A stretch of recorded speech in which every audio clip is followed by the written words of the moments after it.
Hey guys, কেমন আছো সবাই? আশা করি সবাই অনেক ভালো আছো। আমি পূজা, তোমাদের সবাইকে আমার অন্নপূর্ণি রান্নাঘরে জানাই স্বাগতম। আজ আমি তোমাদের সাথে শেয়ার করতে চলেছি সকলের প্রিয় স্প্রিং রোল বা সমোসার একদম পারফেক্ট শীট। কিছু ছোট ছোট টিপস ফলো করলে কিন্তু ঘরের মধ্যে তৈরি করে নেওয়া যায় একদম পারফেক্ট সমোসা বা স্প্রিং রোলের শীট। তো বন্ধুরা, আর দেরি না করে চলো চটপট আজকের এই পারফেক্ট শীটটি তৈরি করে নেই। শীটগুলো তৈরি করার জন্য এখানে আমি একটা ছোট্ট বাটিতে ময়দা নিয়ে নিলাম, সাথে স্বাদ অনুসারে নুন এবং সামান্য ঘি দিয়ে দিচ্ছি। আপনারা এখানে ঘিয়ের পরিবর্তে তেলও ইউজ করতে পারেন। এবার এতে আমি অল্প অল্প করে ঠান্ডা জল দিচ্ছি, একবারে বেশি জল দেব না, অল্প অল্প করে দিয়ে এটাকে মাখিয়ে নেব। ডোটা কিন্তু খুব একটা নরম হবে না, আবার খুব একটা শক্ত হবে না, মিডিয়াম, তাই অল্প অল্প করে জল ঢালতে হবে।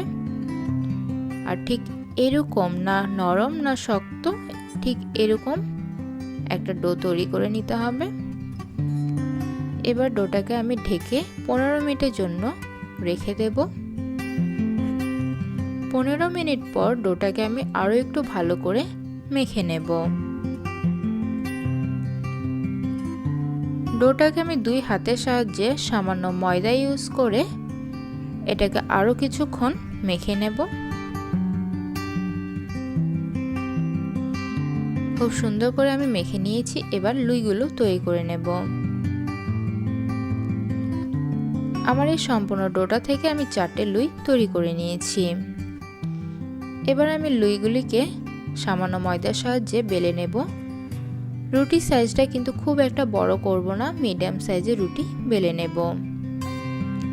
এভাবে আমি 4টে রুটিকে বেলে নিয়েছি। এবার প্রত্যেকটি রুটির ওপরে এভাবে সামান্য তেল এবং তার উপরে সামান্য ময়দা দিয়ে দিলাম। এবার তেল এবং ময়দাকে একটা ব্রাশের সাহায্যে খুব ভালো করে মিশিয়ে গ্রিস করে নিলাম। তার উপরে আমি অপর আরও একটি রুটিকে দিয়ে দিচ্ছি এবং দুটি রুটিকে খুব সুন্দরভাবে সমান করে নিলাম। প্রথমটির মতো সেকেন্ড রুটিটির ওপরেও কিন্তু আমি তেল এবং ময়দা ভালো করে গ্রিস করে নিচ্ছি। এভাবেই 4টে রুটিকেই কিন্তু আমি ময়দা এবং তেল দিয়ে ভালো করে গ্রিস করে নেব। একদম ওপরের রুটিটাতেও এখানে আমি তেল ময়দা দিচ্ছি, আবার না দিলেও হয়।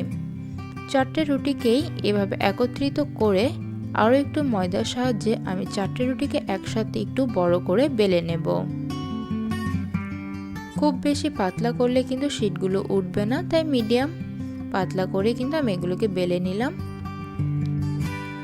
রুটি বেলার পর এখানে আমি একটা তাওয়া নিয়ে নিলাম এবং তার মধ্যে রুটিগুলোকে দিয়ে দিলাম। এবার লো ফ্লেমে রুটিগুলোকে খুব সুন্দরভাবে হালকা করে সেঁকে নিতে হবে। খুব একটা বেশি সেঁকবো না, তাহলে কিন্তু ওপরে শীটটা শক্ত হয়ে যাবে। দুপাশ হালকা করে সেঁকে নেওয়ার পর এবার একটি ছুরির সাহায্যে আমি শীটগুলোর চারিদিক সুন্দরভাবে কেটে দিচ্ছি, যাতে একটা সুন্দর শেপ তৈরি হয়।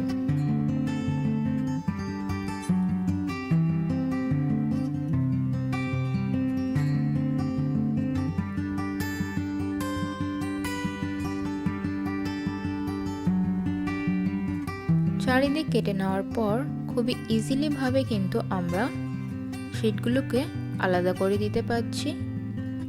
তেল এবং ময়দার গ্রিস করার কারণে কিন্তু এত সুন্দরভাবে আমাদের শীটগুলো উঠে আসছে।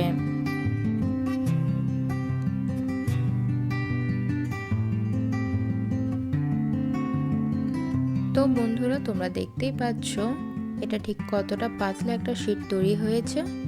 কমেন্টে কিন্তু অবশ্যই জানাবে এই পাতলা শীটটি স্প্রিং রোল বা সমোসার জন্য একদম পারফেক্ট কিনা।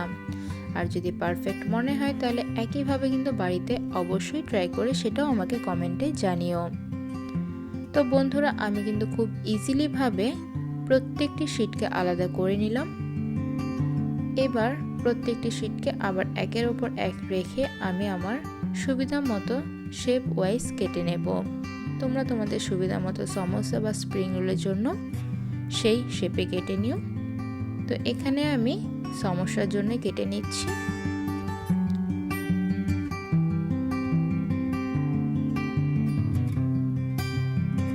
তো বন্ধুরা এখানে আমি কেটে নিলাম সমোসার জন্য শিটগুলোকে। এর পরবর্তী ভিডিওটিতে আমি তোমাদের সাথে শেয়ার করব কিভাবে পারফেক্ট সমোসা তৈরি করা যায়। তো বন্ধুরা আজকে এখানেই শেষ করছি। ভালো লেগে থাকলে চ্যানেলটিকে সাবস্ক্রাইব করতে ভুলো না। ভালো থেকো, বাই।